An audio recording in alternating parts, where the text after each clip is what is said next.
자, 오늘 이제 요한복음 11장 뒷부분하고 또 12장 앞부분에 마리아의 향유옥합 깨뜨리는 사건 이 두 가지를 가지고 살펴보도록 하겠습니다. 자, 오늘 이렇게 큰 대조가 보이죠. 죽이려는 사람들과 예수님의 또 장례를 준비하는 여인, 이렇게 큰 대조가 보이게 되어집니다. 자, 그리고 오늘 이들이 모의하고 죽이려고 하는 이유가 바로 뭐 때문이었습니까? 나사로야 나오너라 하는 그 사건 때문에, 죽은 자가 살아나는 그 사건 다음에 일어나는 반응이 참 오늘 본문이죠. 자, 앞부분에서 그 베다니에서 한센시병 환자가 죽었다고 여겨졌던 사람이 살아났어요. 자, 이런 상황이 왔으면 그 다음 일어나야 될 분위기는 자연스럽게 축제가 벌어지고 참 감격이 넘쳐야 하는 건데, 그 다음에 일어나는 사건은 어떻게 하면 저 예수를 죽일까 하는 방향으로 사람들이 완전히 결심을 하는 거죠.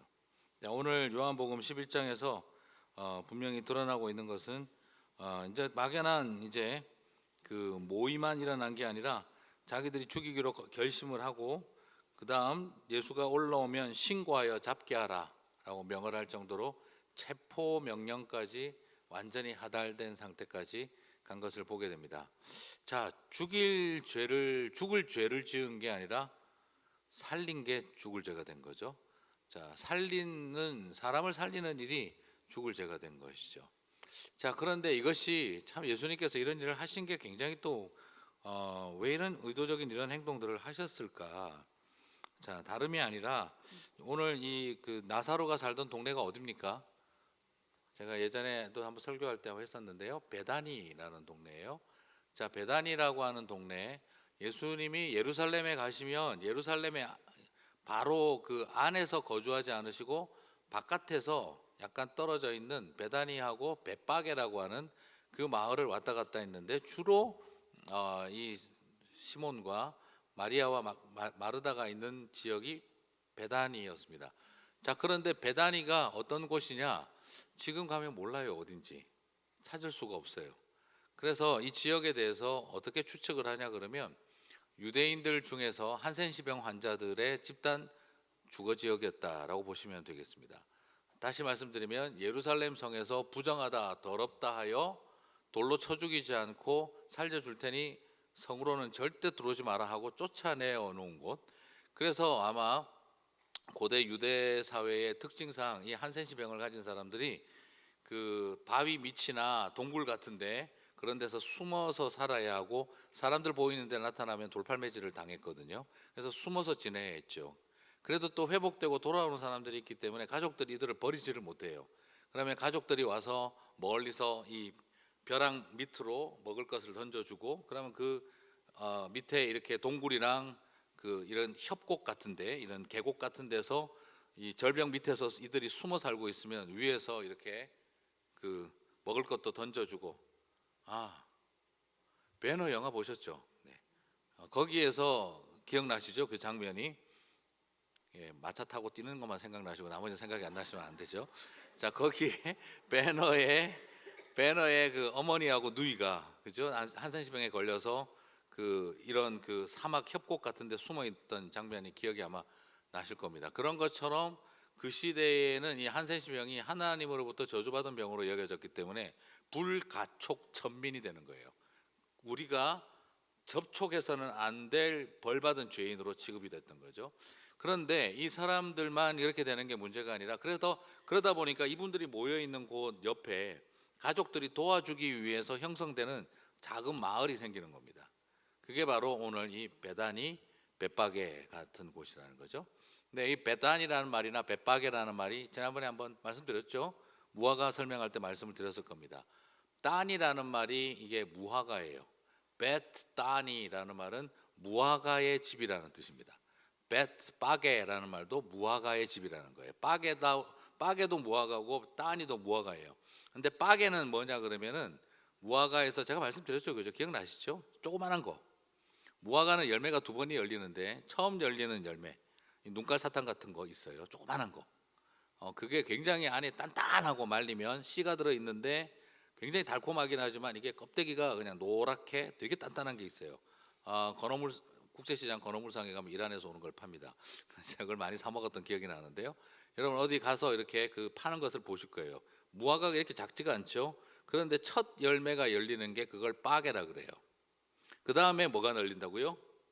우리가 알고 있는 요만한 무화과, 그걸 뭐라고 하냐면은 따니라고 하는 거예요. 그래서 베따니는 큰 무화과 오리지널 열매 이름을 따서 지은 마을 이름이고, 벳바게는 요만한 열매 이름을 따서 지은 이름이죠. 그래서 예수님께서 무화과 옆에 오셔가지고 뭐라고 하셨습니까? 열매를 찾으나 열매가 없으니 화가 나시면서 화를 내시죠. 그때 옆에서 무화과의 때가 아니니이다. 사실 그게 말이 안 되는 소리죠. 무화과의 열매가 열릴 때가 아닌데 예수님이 그렇게 화내시면 부당하죠. 그런데 여기에 쓰여져 있는 무화과의 때가 아니니이다 할 때 그 무화과가 뭐라느냐면 따니의 때가 아니다 이 말이에요. 그러면 지금 예수님이 뭘 찾았다는 거냐면 빠게를 찾고 계셨다는 거죠. 빠게는 원래 이게 상품 가치가 없는 거기 때문에 지나가는 행인들이나 길거리 사람들이 아무나 따먹어도 되도록 돼 있어요. 그런데 빠게가 열리는 계절인데 빠게를 찾았는데 빠게가 없었던 거죠. 그래서 예수님께서 아니 이거는 어떻게 빠게 열매도 못 맺냐, 잎은 무성한 것이. 그러면은 나중에 따니는 아예 당연히 못 맺겠네. 이스라엘의 상태를 말한 겁니다. 첫 열매도 안 열리는 이런 무화과를 어디다 쓰겠냐 이렇게 이야기를 한 거죠. 잎만 무성하다. 그래서 뒤에 나오는 말은 아직 무화과의 때가 아니니다 할 때 그 무화과는 뭐라는 거죠? 큰 열매. 그러니까 지금 예수님 부당한 걸 요구하고 계신 게 아니라 그거 알고 있죠.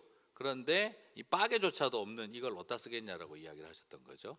자, 대충 감이 잡히시죠? 그래서 이게 베다니라는 곳인데 이 베다니에서 오늘 여러분이 계속 주목해서 보셔야 되는 게 나사로와 마리아 마르다입니다. 마리아와 마르다, 나사로가 있어요. 지난번에도 제가 말씀을 드렸습니다만 그런데 왜 엄마 아빠 이야기는 안 나오고 오빠 나사로는 왜 와이프 이야기가 안 나오고 그럴까요? 지금 볼 때 막내딸인 마리아가 시집갈 준비가 다 끝나 있는데 향유옥합을 다 깨뜨리잖아요. 그러면 벌써 마르다와 오빠 나사로는 결혼했어야 되는 거죠. 근데 왜 이들에게 있어서 남편 와이프 이야기도 안 나오고 엄마 아빠 이야기도 나오지 않았을까? 미루어 짐작컨대 마리아 마르다 나사로 이 오누이는 부모가 아마 한센시병 환자로 돌아가셨을 가능성이 높다는 거죠. 그래서 아니면 나사로가 문제가 좀 있거나, 무슨 뜻인가 이해가 가시죠? 그래서 지금 여러분 기억하시죠? 마리아와 마르다가 성경 공부하고 마르다가 예수님 밥하다가 삐진 이야기가 나오는 곳이 어디입니까? 그것도 베다니죠. 베다니 어딘지를 기억하시겠습니까? 문둥병자 시몬의 집이라고 돼 있어요. 자, 여러분 한센시병 환자의 집에 누가 같이 있었다는 겁니까? 마리아, 마르다가 있었다는 거죠. 자, 그렇다고 한다면 이게 지금 불가촉 천민인데 죄인인데 어떻게 그럴 수가 있을까? 딴 게 아니라 아마도 미루어 짐작컨대 이 시몬이 한센시병 환자였다가 이제 나았다고 판정받은 아마도 음성 나환자 같은 단계. 그러니까 전염성은 없으나 이제 자기도 그 원래 마을로 돌아가서 살 생각이 별로 없고 가봐야 자기 맞아줄 사람도 없는 것 같으니 그 베단이라고 하는 형성된 그 마을에서 예전에 아마 그 한센시병 환자였다가 나와서 이제는 괜찮지만 돌아가지 못하고 그냥 그 동네에서 자리 잡고 산 거죠. 그래서 이제 성경에서 문둥병자 시몬의 집에 예수님께서 거하시더니 마르다가 부엌에 들어가서 음식을 하고 마리아가 그 발치에 앉아 성경을 공부하더라. 자, 이게 어떤 분위기인지 이제 감이 잡히시죠? 그러면 마리아와 마르다는 이미 어떤 사람들과 같이 사는데 익숙하다는 겁니까? 바로 이 한센시병 환자들과 같이 사는데 익숙한 벌써 삶을 살아왔다는 거예요. 그리고 시몬이 나사로가 아무 그거 없이 연고자도 없이 와이프도 없이 지금 젊은 나이에 죽었어요. 이게 뭘 뜻할까? 여러 의미들이 있지만 그 지역에서 뭔지 모를 하여튼 병과 걸려서 싸움하고 있던 사람이었다는 거죠. 자, 예수님이 지금 어떤 곳을 계속 계셨느냐? 예수님은 예루살렘에 가실 일이 있으실 때도 항상 그런 베다니에 거하셨죠. 그래서 제가 지난번 설교할 때도 한번 말씀을 드렸던 건데, 그래서 예수님이 승천하신 장소도 어디입니까? 예루살렘에서 승천하셨겠지. 막연하게 신경 안 써서 보면 잘 모르지만 베다니와 벳바게를 오고 가는 중에 하늘로 올라가시죠.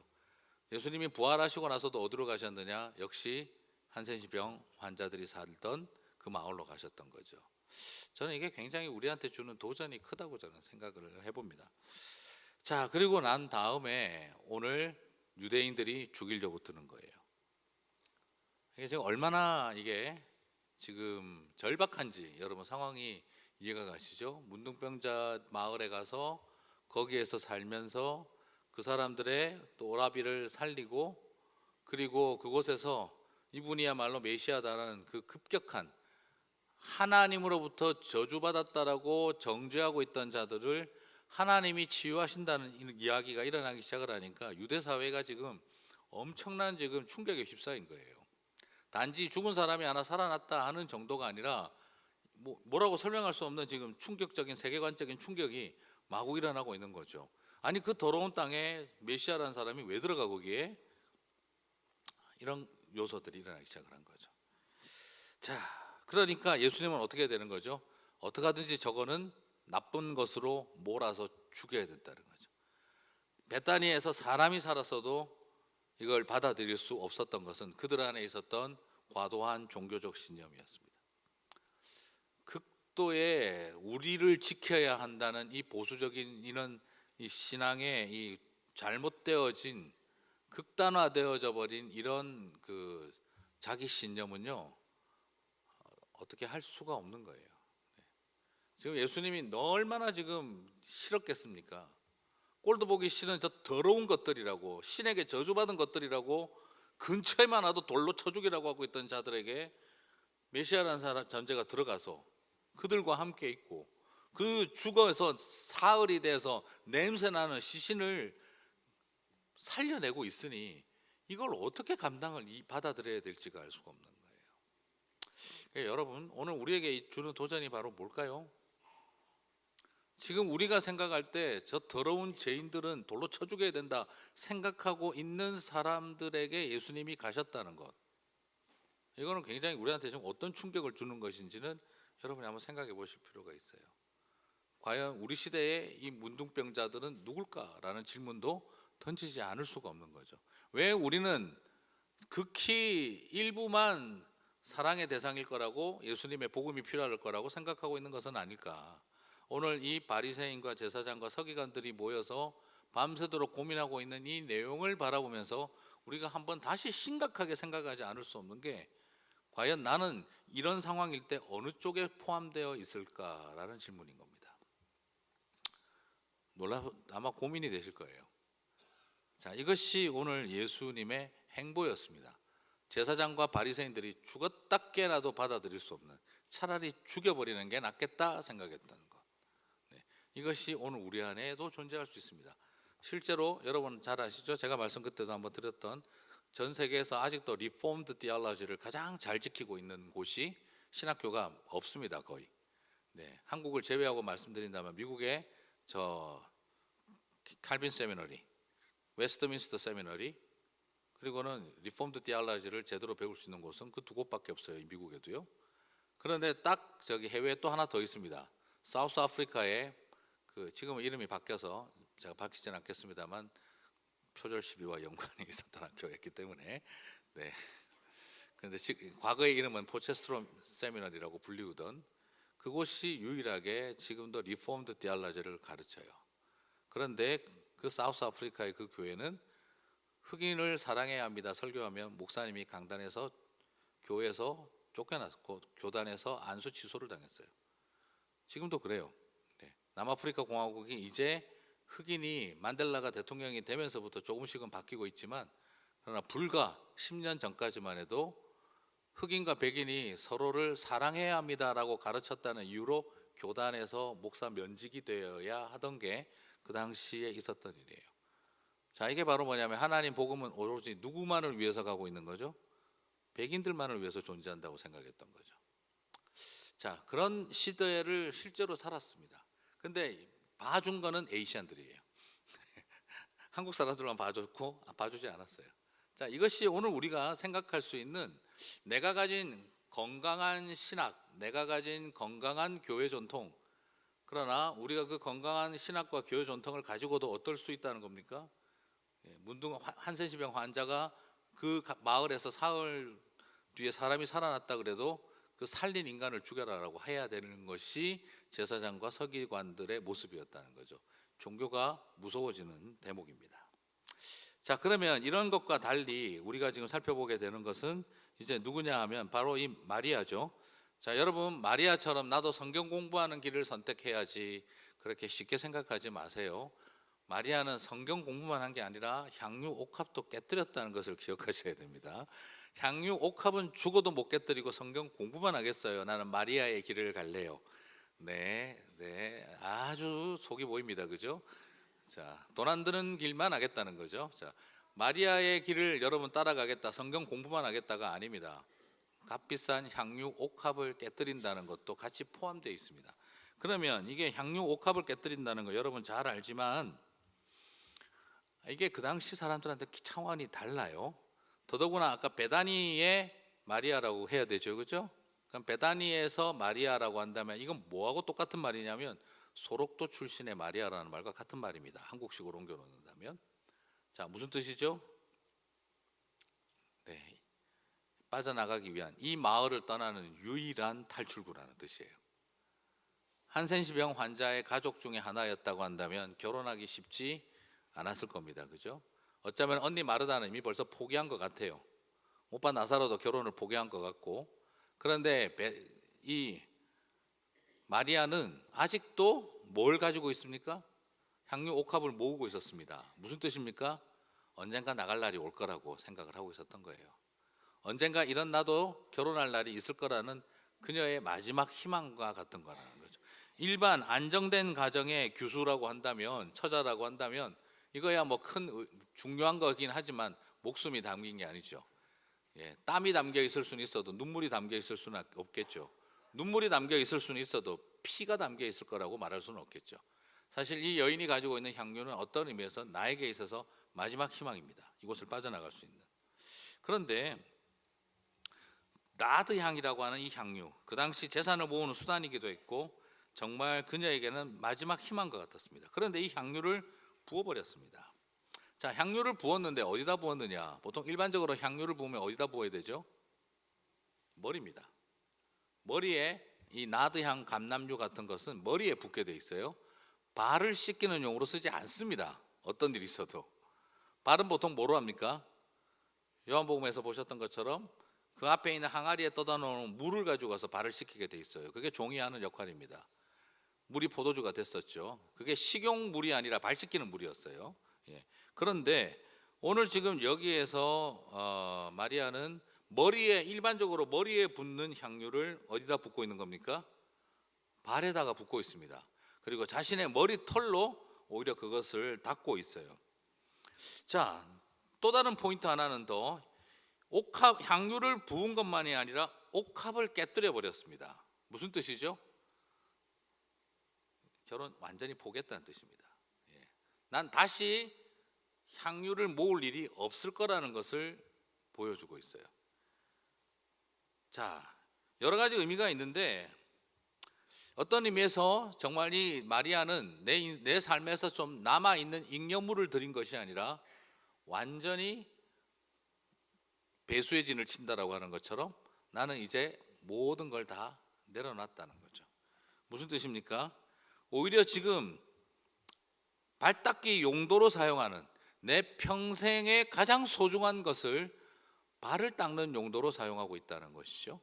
예수님의 발을 닦는 일이 내 인생의 새로운 탈출구를 만들어내는 일보다 귀하게 여겼다라는 것이죠. 자, 나도 마리아처럼 좋은 것을 선택할래요. 말하기 쉽지 않으시죠. 갈수록 차라리 네, 밥할게요 하고 가시는 게 더 쉬울 수 있다는 걸 발견할 수가 있습니다. 그만큼 마리아는 땅의 희망을 다 포기한 겁니다. 그러면 결국 뭐냐? 결혼에 대한 자신의 삶의 새로운 탈출구를 할 수 있는 결혼, 모든 것을 다 포기했습니다. 그 말은 나는 정말 주님과 더불어 나에게 신랑 되신 분은 오직 주님밖에 없으시다 하는 말이기도 하고, 땅의 희망을 포기하고 하늘 소망을 붙잡았다라고 말할 수 있는 거죠. 그래서 저는 아마 평생 목에 걸고 다녔고 잠자면서도 풀지 않았을 것 같은 그것을 그냥 오늘 완전히 다 깨뜨려 버렸습니다. 이것은 자유라는 단어, 단지 헌신이라는 표현보다는 저는 자유라는 단어를 쓰고 싶어요. 얼마나 이제 이 베단이라고 하는 이 울타리가 이젠 더 이상 마리아에게 도망쳐야 할 곳이 아니라 영원히 이곳에서 이 사람들을 섬기고 사랑할 수 있는 자유를 갖게 된 거죠. 참, 저는 이게 여러 생각을 하게 되어집니다. 그런데 이걸 보고 있는 가룟 유다가 4절과 5절에서 보면 어찌하여 300데나리온에 팔아 가난한 자들에게 주지 아니하느냐, 왜 헛된 낭비를 하느냐 이 말이죠. 네. 자, 뭐 틀린 말은 없습니다. 300데나리온입니다. 그죠? 300데나리온 정도로도 팔 수 있습니다. 그 말을 듣자 다른 제자들도 이구동성으로 그렇게 말을 합니다. 그런데 역시 요한이죠. 이 그 요한복음의 요한은요 굉장히 신학적이면서도 은근히 뒤끝 장렬이 있어요. 예, 딱 뭐라고 6절에 뭐라고 적어놨습니까? 사실은 걔가 돈 빼돌리는 다 적어놓은 거예요. 그래서 역시 글을 써야 돼요. 네. 예, 아무리 떠들어봐야 소용없어. 글이 남아 있으니까 요한복음 보잖아요, 그렇죠?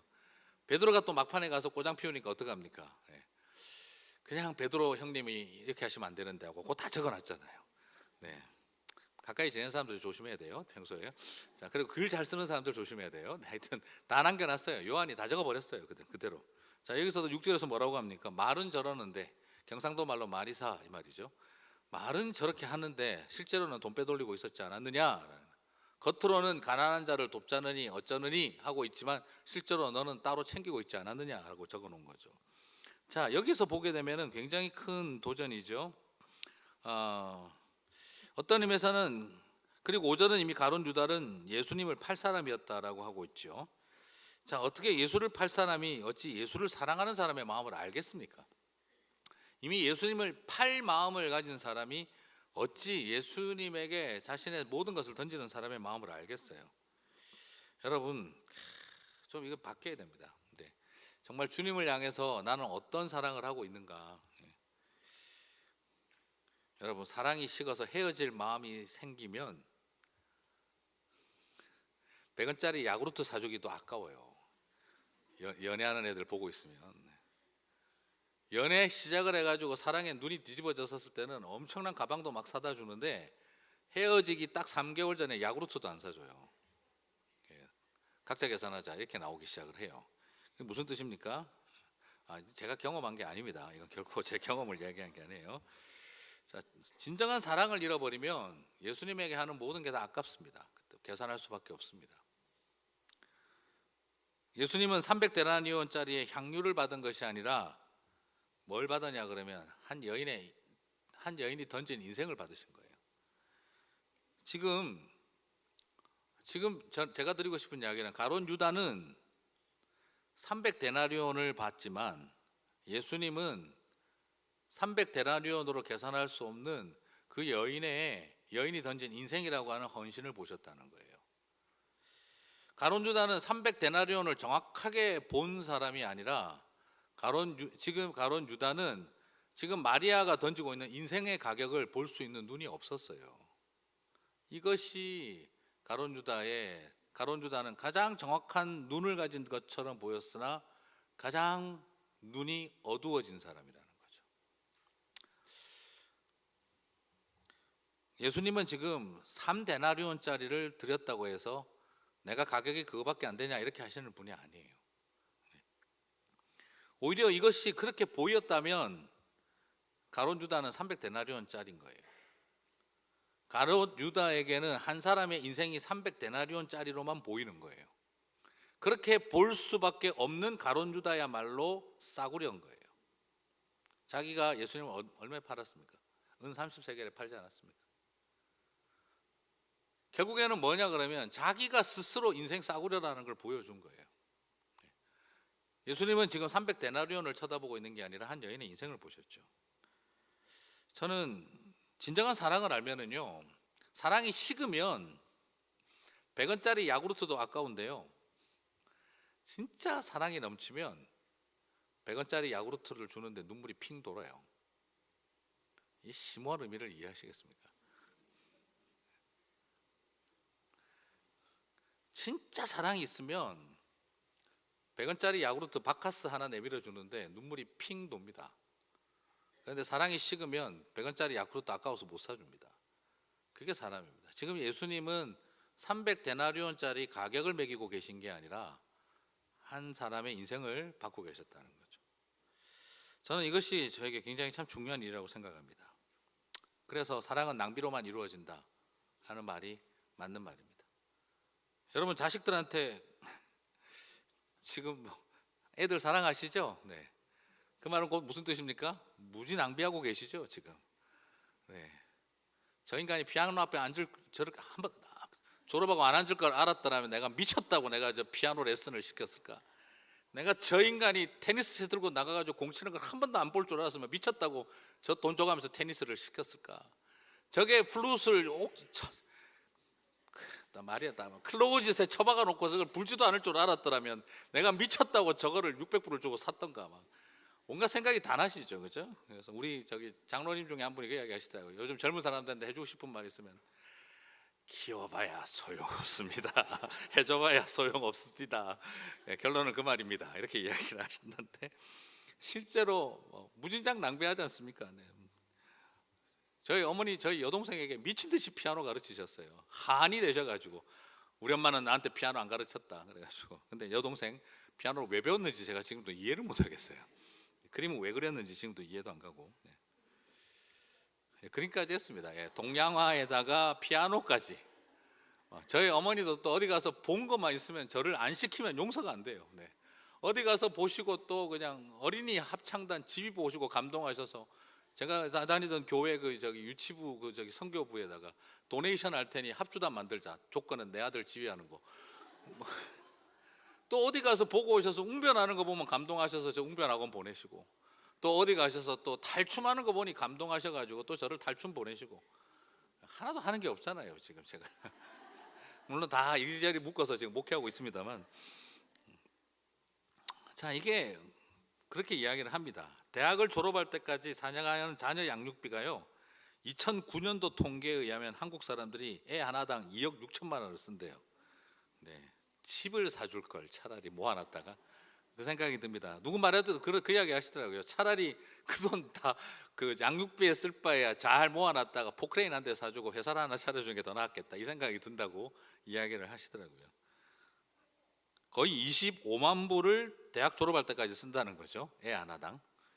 몰랐는데 그렇습니다.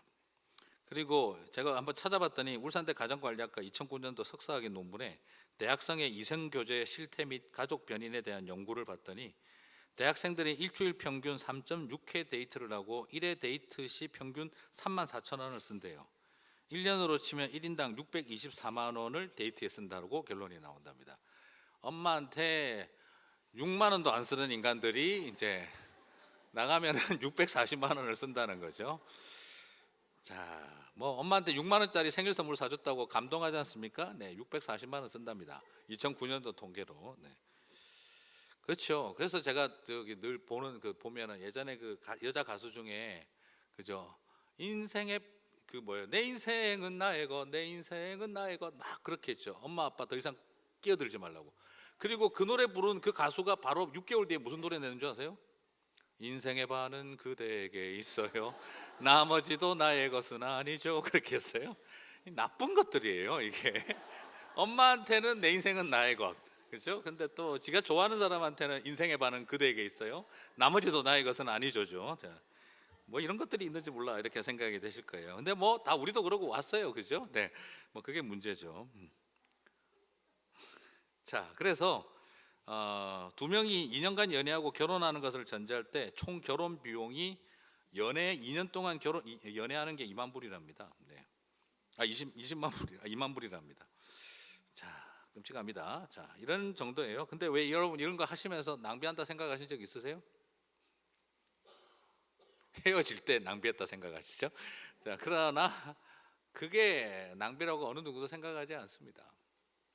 왜냐하면 사랑이라는 것 때문에 우리 안에 마음이 자리 잡았을 때 아니면 물론 뭐 그럴 수도 있겠죠. 옆집이랑 경쟁심 그것이 또 나를 그렇게 몰아갔을는지도 모르죠. 그러나 정말 저는 이게 오늘 보여주고 있는 우리의 모습 속에 여전히 이 가룟 유다는 돈밖에 보이질 않았어요. 그녀의 인생은 300데나리온짜리가 아니었습니다. 설사 3데나리온짜리라 하더라도 하나님은 그것을 3데나리온으로 예수님은 계산하지 않습니다. 자, 그것이 오늘 우리가 바라보는 관점이라고 저는 생각이 되어져요.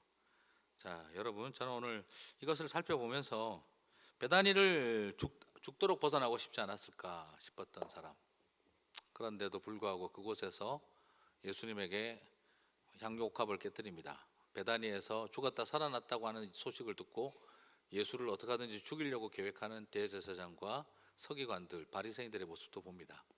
자, 죽이려는 사람과 또 내 인생, 난 여기서 이렇게 썩어가도 상관없습니다 할 수 있을 만큼 사랑했던 사람, 저는 이 두 가지의 모습을 이렇게 발견하게 되어집니다.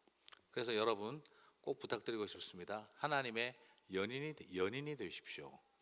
그것이 오늘 우리에게 주시는 메시지가 아닐까 싶습니다. 그렇다고 한다면 300데나리온도 그녀는 300데나리온을 깨뜨린 것이 아니라 그 인생을 드렸던 것을 우리는 보게 되어집니다. 자, 그런 가치를 보게 되시는 저와 여러분 되시기 바랍니다. 네, 수고하셨습니다. 기도하고 마치겠습니다. 하나님 고맙습니다. 오늘 스토리를 통해서 정말 극단적인 대조의 두 모습을 바라봅니다. 우리에게 눈을 열어주시고 나의 모습, 나의 자리는 어디에 있는가 돌아볼 수 있게 도와주시옵소서. 오늘 테이블 나눔 위에도 함께하여 주옵소서. 예수님 이름으로 기도드립니다. 아멘. 네, 수고하셨습니다.